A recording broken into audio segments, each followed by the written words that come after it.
రైతులను ఇబ్బందులకు గురి చేసిన బీఆర్ఎస్ ప్రభుత్వానికి దశాబ్ది వేడుకలు చేసుకునే అర్హత ఉందా అని బీజేపీ నేత పొంగులేటి సుధాకర్ రెడ్డి అన్నారు.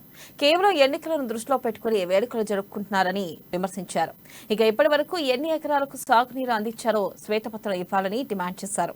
అక్కరకు వచ్చే ప్రాణహితను పక్కన పెట్టి కమిషన్ల కోసమే కాళేశ్వరం కట్టారని సుధాకర్ రెడ్డి ఆరోపించారు. దమ్ముంటే ప్రాజెక్టులపై చేసిన ఖర్చు మీద బహిరంగ చర్చకు సిద్ధమా అంటూ సవాల్ చేశారు.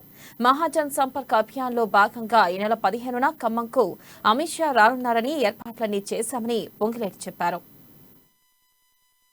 పేరుతో 1,00,000 కోట్ల పైన ఖర్చు పెట్టారు. ఏందా సాధించిందంటే విద్యుత్ ఛార్జీలు ఏటా 8,677 కోట్లు విద్యుత్ ఛార్జీలు పడుతున్నాయి. దాని సబ్జెక్ట్ లో అంటే ఏడాదికి వచ్చిన బిల్లు ఇది. అంటే ఎకరానికి 47,000 రూపాయలు ఖర్చు అవుతుంది. వారు ఇచ్చినటువంటి ప్రగతి నివేదిక 17 లక్షల దాని ప్రకారం ఒక్క రైతుకి ఎకరా ఒడ్లు పండిస్తే కూడా ఇంత పంట రాదు.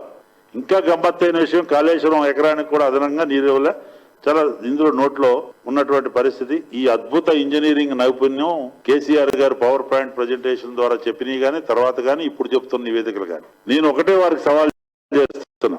నిజంగా 18,25,000 ఎకరాలు కొత్తగా సాగునీరు చెప్తే శ్వేతపత్రం రిలీజ్ చేయండి. ఎక్కడ పారింది, ఎట్లా పారింది, ఏ పిల్ల కాలువల ద్వారా పోతుంది, ఏ రకంగా మరి బ్రాంచ్ కెనాల ద్వారా పోతుంది, అన్ని వివరాలు ప్రజలకు ఇవ్వాలి. ఇది మీ సొమ్ము కాదు, ఇది ప్రజల సొమ్ము. ప్రజలకు జవాబుదారీ. మీరు ప్రజా పరిపాలన మీరు ప్రమాణం చేసి వచ్చారు.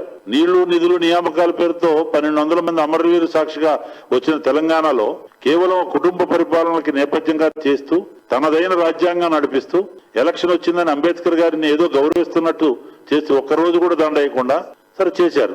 పేర్లు పెట్టుకొని విగ్రహాలు ఇవ్వటం సంతోషం, తప్పులేదు, మేము అందరూ అభినందిస్తాం. కానీ